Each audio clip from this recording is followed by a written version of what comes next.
আমি আর এভাবে চলতে পারছি না। লেজের যন্ত্রণায় শরীর ক্রমশই দুর্বল হয়ে পড়ছে। নাগরাজ আমার বিপদের দিনে এইভাবে আমাকে দূরে সরিয়ে দিলেন। আহ! নাগরাজ, নাগরাজ। এ কথা বলতে বলতে শঙ্খমালা দুর্বল শরীর নিয়ে সেখানে জ্ঞান হারিয়ে ফেলে। আর বেশ কিছুক্ষণ পর যখন শঙ্খমালার জ্ঞান ফিরে, তখন দেখে যে সে এক গুহায় ঝিনুকের মধ্যে শুয়ে আছে, আর তার কাটা লেজে অনেক জড়িবুটি লেগে আছে। এ কি, আমি কোথায়? আর আমার লেজে এভাবে কে জড়িবুটি লাগিয়ে দিয়েছে? কেউ কি আছো এখানে? সাড়া দাও, আমার ডাকে সাড়া দাও। শঙ্খমালা যখন এভাবে চিৎকার করে ডাকছিল, ঠিক তখনই সেখানে একটা বড় কলা গাছ প্রকট হয়। আর কলা গাছকে দেখে শঙ্খমালা অবাক হয়ে যায় আর বলে, এ কি হঠাৎ করে এখানে একটা কলা গাছ প্রকট হলো কি করে? এসব আমার সাথে কি হচ্ছে? আমি তো কিছুই বুঝতে পারছি না। কে আমার সাথে এসব ছলনা করছো? আমার সামনে এসো, সামনে এসো বলছি।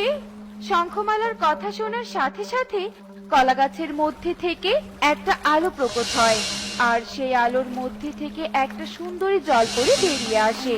সেই সুন্দরী জলপরীকে দেখে শঙ্খমালা ভীষণ ভয় পেয়ে যায়। কে কে কে তুমি? তুমি কে? আমি তোমার কোনো ক্ষতি করিনি। আমাকে কিছু করো না, আমাকে যেতে দাও।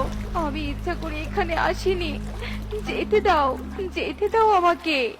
শান্ত হও শঙ্খমালা, শান্ত হও। আমি হলাম কলা গাছের রানী কলাবতী। তুমি অজ্ঞান হয়ে পড়েছিলে, আমি তোমাকে উদ্ধার করে এনেছি। তোমার কাটা লেজে জড়িবুটি লাগিয়ে দিয়েছি। আচ্ছা, তোমার লেজ কাটলো কি করে আমাকে বলো তো? আসলে আমি আর নাগরাজ আমাদের প্রেমের পূর্ণতা দেওয়ার জন্য বিয়ে করেছিলাম। তারপর সেই রাতেই যখন আমরা দুজন একসাথে ঘুমিয়ে পড়ি, আর সকালবেলা উঠে দেখি আমার লেজ নেই। কাটা লেজ বলে নাগরাজও আমাকে গ্রহণ করেনি।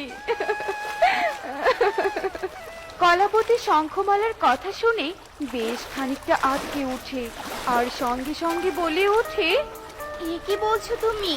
ওই অসৎ নাগরাজের কথা বলছো? আরে, ওই নাগরাজ আর তার নাগপিতা অনেক দিন থেকে অমর হওয়ার উপায় খুঁজছিল। তাদের অমর হওয়ার জন্য একটা জলপরীর লেজের দরকার ছিল। তারা দুজন তোমাকেই ব্যবহার করেনি তো? না না, এ হতে পারে না। আমি বিশ্বাস করি না। নাগরাজ এভাবে আমাকে কিছুতেই ঠকাতে পারে না, কিছুতেই না। ঠিক আছে, শান্ত হও শঙ্খমালা। আমি আমার জাদুই আয়নার মধ্যে দেখছি তোমার লেজ কিভাবে আর কে কেটেছে। এসব বলে কলাবতী তার জাদু শক্তির মাধ্যমে জাদুর আয়না প্রকট করে, আর আয়নায় জাদু করতে করতে বলতে থাকে, জলের রাজা জাদুর আয়না, দেখাও তোমার সত্যি ঘটনা। শঙ্খমালার সাথে যা যা ঘটেছে তুলে ধরো এক্ষুনি সবার সামনে।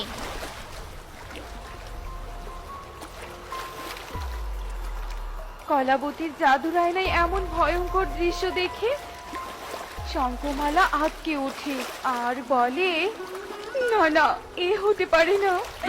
এভাবে নাগরাজ আমার সাথে বিশ্বাসঘাতকতা করেছে, এভাবে সে আমাকে ঠকিয়েছে। তাকে আমি ছাড়বো না। আমার সাথে এত বড় অন্যায়ের শাস্তি তাকে পেতেই হবে, পেতেই হবে। কিন্তু কিন্তু তুমি শাস্তি দিবে কি করে? তারা তো অমর হয়ে গেছে, তাদের তুমি মারতে পারবে না। তাদের আমি প্রাণ নিতে পারবো না, কিন্তু বেঁচে থেকেও মৃত্যু যন্ত্রণা দিব। সারা জীবন প্রায়শ্চিত্ত করবে। আসছি নাগরাজ আর নাগপিতা, ওদের শাস্তি দিতে আমি আসছি।